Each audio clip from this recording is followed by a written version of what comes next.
उन्होंने खातून को रेस्क्यू किया। ब्राउन बेयर किसी पर अटैक नहीं करता। ब्राउन बेयर जो है ये रात को अपने खुराक की तलाश में ये भाग दौड़ करता है, दिन भर ये सोया रहता है। कैंपिंग की होगी, वहाँ पे कुछ पकाया होगा अच्छे अच्छे खाने, तो उनका स्मेल उस एरिया में जाता है। माइग्रेट करें कहीं पे, इस तरह तो यहाँ पे गुजर बसर होना। स्नो लेपर्ड भी पाया जाता है, आइबेक्स भी है वहाँ पे, ग्रे वल्फ भी है, मार्मोट्स भी हैं। डर के वो फिर अपनी जान बचाने के लिए कुछ न कुछ करता है। पहले हमारे आबा व अजदाद बहुत सारे जानवर रखते थे, तो ये 12-13 फुट का एरोन हो जाता है जब अपने पैरों पे खड़ा हो जाए। अभी क्लाइमेट चेंज की वजह से बहुत सारे मसाइल, फूड का मसला आ रहा है। ये सारे एनिमल्स को अभी क्लाइमेट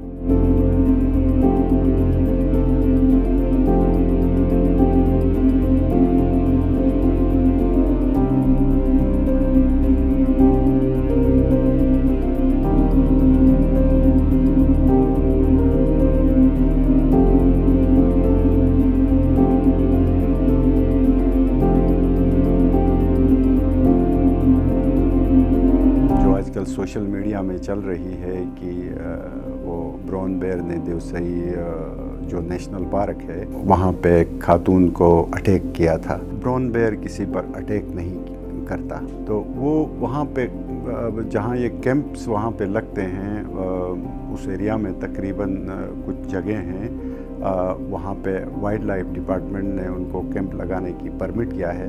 वाइल्ड लाइफ डिपार्टमेंट वहाँ पे टोटली फोकस्ड है। उनके 2 एंट्री पॉइंट्स है और 4 उनके और कैंप्स हैं जहाँ से ये वाइल्ड लाइफ को वॉच करते हैं। तो जब ये कैंपिंग की होगी, वहाँ पे कुछ पकाया होगा अच्छे अच्छे खाने, तो उनका स्मेल उस एरिया में जाता है। और ये ब्राउन बेयर जो है ये रात को अपने खुराक की तलाश में ये भाग दौड़ करता है, दिन भर ये सोया रहता है। वो वैसे भी आते रहे हैं वहाँ पे, उन कैंप साइट्स में कोई कचरा जमा होता है, उसमें भी अपना खुराक तलाश करते, पहले से ये नोटिस में आई है, आते जाते रहे हैं वो। तो ये खातून शायद कैंप में होंगी, कोई वो फूड रखा होगा, स्मेल आया होगा, तो वो फूड के तलाश में आके वहाँ पे कोई टेंट को हिलाया होगा, या पता नहीं किस तरीके से वो बाहर आके, जब इंसान डर जाए तो वो भी डर जाता है, डर के वो फिर अपनी जान बचाने के लिए कुछ न कुछ करता है। तो उसी सूरत में शायद उसके पंजे वंजे उसके बाजू में लग गए होंगे। खुशाइन बात ये हो गई कि जो वाइल्ड लाइफ का एक्टिव अमला था, उन्होंने खातून को रेस्क्यू किया और उनको नीचे हॉस्पिटल में ले जाके बर वक्त फर्स्ट एड दे दिया। आइंदा भी कभी ये ब्राउन बेयर का कोई ऐसा हो, किसी इंसान के साथ कोई खंचातानी हो, कोई ज़ख्म वख्म लग जाए, सबसे पहले तो उसको, उसके वोंड को साफ़ पानी से धोया जाए। एंटीसेप्टिक अगर कोई ऐसी मेडिसिन है, साबुन है, तो उससे प्रॉपरली धोया जाए। ब्राउन बेयर का ये है कि इसका साइज़ है तकरीबन, ये खड़ा हो जाए तो जो सबसे बड़े साइज़ का है वो वहाँ के वाइल्ड लाइफ ऑफिसर जो हैं उसके मुताबिक तो ये 12-13 फुट का एरोन हो जाता है जब अपने पैरों पे खड़ा हो जाए, तो ये सबसे बड़े साइज़ का होता है। इसको अल्फ़ा कहते हैं। और तकरीबन उस एरिया में ये जो ब्राउन बेयर्स हैं अराउंड 85 हैं। कुछ बड़े हैं, कुछ छोटे हैं और कुछ बच्चे हैं। तो इसके नेल्स जो है, फ्रंट नेल्स, इनकी साइज़ होती है तकरीबन 8 सेंटीमीटर, और ये मुड़े हुए होते हैं, तेज़ होते हैं बहुत, क्योंकि इसने अपना खुराक तलाश करना होता है, चढ़ना होता है, इसने अपने रिहाइश के लिए गार वगैरह खोदने पड़ते हैं, तो इसलिए वो इस मामले में उसके नेल्स बड़े एक्टिव होते हैं, पीछे वो छोटे होते हैं। इस वक्त वहाँ पे विंटर शुरू होने वाला है, कोई 2.5 महीने में तकरीबन जब बर्फ़बारी होगी तो विंटर शुरू होगी। तो ये जो ब्राउन बेयर हैं, और भी जानवर है वहाँ पे, स्नो लेपर्ड भी पाया जाता है, आइबेक्स भी है वहाँ पे, ग्रे वल्फ भी है, मार्मोट्स भी हैं।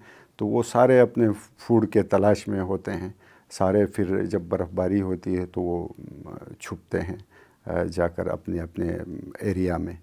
तो ब्राउन बेयर जो है, इसकी खुराक है मछली। वहाँ पे मछली भी अवेलेबल है, बड़े पानी में बहुत अच्छी मछली, बहुत ज़्यादा मकदार में है।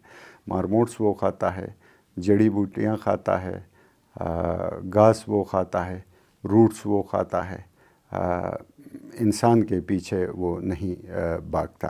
اس وقت جو یہ 3000 اسکوائر کلومیٹر کا یہ نیشنل پارک ہے، اس ایریا میں جو مختلف قسم کے مائیگریٹری برڈز تھے، لوکل برڈز بھی وہاں پہ ہے۔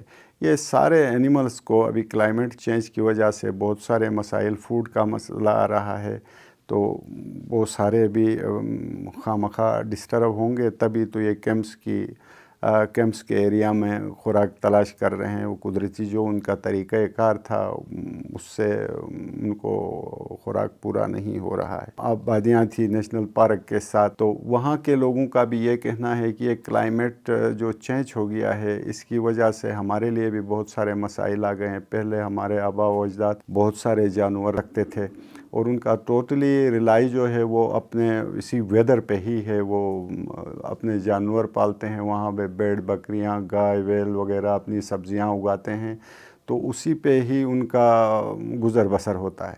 تو پچھلے کئی سالوں سے کہتے ہیں کہ یہاں ایک چشمہ تھا، وہ بھی سوکھ گیا ہے، پانی کم ہو رہا ہے، اور گھاس کم ہو رہی ہے، جگہ سوکھ رہی ہیں، اور جو یہ برف باری کا یہ سیزن ہے، یہ بھی انپریڈکٹیبل ہو گیا ہے۔ پہلے یہ ہوتا تھا کہ دسمبر کے مہینے سے جنوری کے فرسٹ ویک تک برف باری ہوتی تھی۔ ہم اس حساب سے وہ جانوروں کا وہ فوڈ بھی ہم وہاں پہ سٹور کرتے تھے، اور اپنا بھی پلان بنا کے بیٹھتے تھے کہ ہم نے اس طرح اس کو مینیج کرنا ہے۔